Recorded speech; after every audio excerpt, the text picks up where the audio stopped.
Sebelum video dimulai, alangkah dermawannya bagi kalian apabila klik tombol like, subscribe, dan klik tombol notifikasi untuk membantu channel ini berkembang. Terima kasih. Aaron Liam Shuitela menjadi satu-satunya pemain diaspora yang dipertahankan dalam pemusatan latihan dalam kurung TC Timnas U17 Indonesia. Bima Sakti sebelumnya memanggil 6 pemain diaspora, termasuk Aaron Shuitela, untuk mengikuti TC Timnas U17 Indonesia. Adapun 5 nama lainnya adalah Welber Halim Jardim, Madrid Augusta, Mahesa Ekayanto, Staffan Kabiel, dan Aaron Nathan. Dia dalam kurung, Aaron Shuitela punya kemampuannya juga bisa diperbaiki lagi. Sementara Welber Halim Jardim hingga saat ini masih belum bergabung dengan skuad Garuda Muda. Bima mengatakan bahwa pemain yang memperkuat Sao Paulo U18 itu sedang mengikuti turnamen di Brasil bersama klubnya. Kemarin orang tuanya meminta izin bahwa dia, dalam kurung, Welber, akan mengikuti turnamen di Rio de Janeiro, Brasil. Mungkin dalam kurung baru datang di pekan pertama atau kedua Agustus. Pelatih berusia 46 tahun itu menegaskan baik Aaron Shuitela maupun pemain lainnya belum sepenuhnya aman. Timnas U17 Indonesia akan bertolak ke Bali pada akhir pekan ini untuk beruji coba melawan Barcelona Juvenil A pada 2 Agustus dan Kashima Antlers U18 pada 5 Agustus. Laga ini menjadi upaya persiapan menjelang Piala Dunia U17 2023 yang bergulir mulai 10 November sampai 2 Desember 2023. Kabar berita selanjutnya. Mengapa Shin Tae-yong tidak sesukses Park Hang-seo? Shin Tae-yong sebelumnya menandatangani kontrak menjadi juru taktik Timnas Indonesia pada Desember 2019. Pada saat penandatanganan kontrak itu, jelas Shin Tae-yong disiapkan untuk menangani tim yang akan tampil di Piala Dunia U20 2023. Akan tetapi setelah Indonesia dicoret sebagai tuan rumah Piala Dunia U20 2023, nasib Shin Tae-yong pun menjadi pertanyaan besar. Tugasnya dianggap sudah selesai. Situasi ini pun membuat semua pihak mulai mengukur kinerja Shin Tae-yong selama menukangi Timnas Indonesia. Shin Tae-yong hampir 4 tahun penuh menjadi pelatih Timnas Indonesia.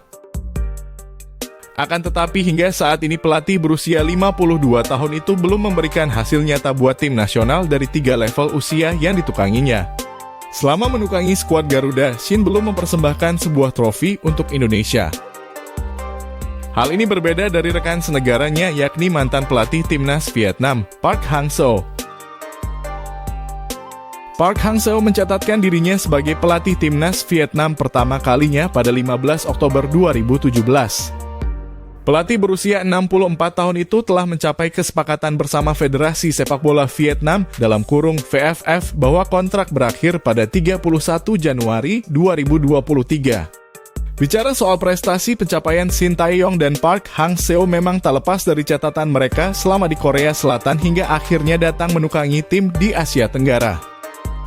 Juru taktik Timnas Indonesia itu bahkan menukangi Korea Selatan di Piala Dunia 2018. Kala itu, nama Shin Tae-yong melejit seusai Korea Selatan berhasil mengalahkan Jerman.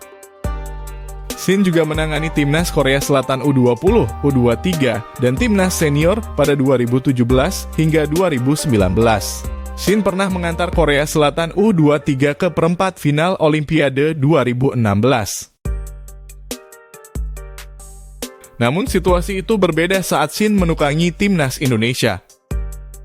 Pencapaian Timnas yang ditukangi Shin paling jauh adalah melangkah ke final Piala AFF 2020 dan peringkat 3 pada Saagames 2021.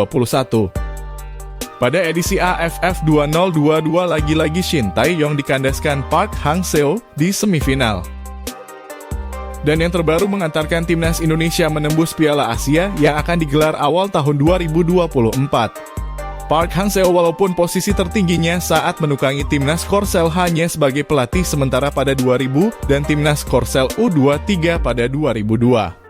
Akan tetapi saat dia menjadi pelatih di salah satu negara asal Asia Tenggara, Park berhasil membuat Vietnam menjadi salah satu tim yang sangat ditakuti di kawasan Asia Tenggara.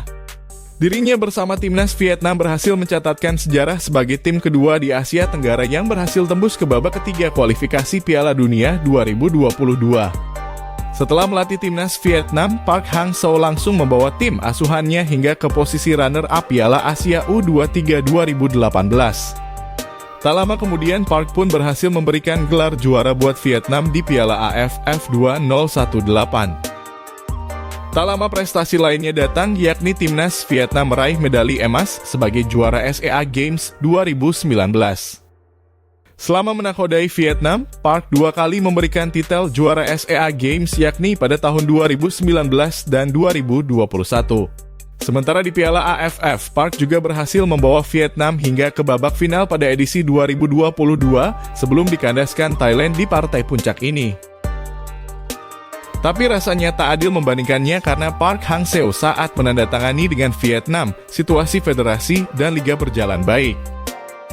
Dan fasilitas saat itu Vietnam cukup baik hingga dia bisa dengan mudah mencari pemain yang kualitas dan sesuai gaya dia. Berbanding terbalik dengan Shin Tae-yong saat menukangi timnas Indonesia. Yang kala itu habis hancur lebur pasca ditinggal Luis Milla dan kondisi federasi yang sedang pembenahan dan liga yang sangat buruk. Ditambah pandemi COVID yang berlangsung hampir 2 tahun membuat situasi makin sulit buat Shin Tae-yong untuk memilih pemain berkualitas yang baik sesuai keinginannya. Demikian ulasan yang bisa kami rangkum, selanjutnya pecinta timnas Indonesia lah yang dapat menilai secara baik. Berikan pendapat teman-teman di kolom komentar untuk kemajuan sepak bola Indonesia ke depan. Kita tunggu kabar berita selanjutnya setiap hari seputar bola dunia dan timnas di channel ini. Terima kasih sudah support channel ini. Semoga Allah, Tuhan Yang Maha Esa memuliakan dan bahagiakan hidup teman-teman. Amin. Merdeka!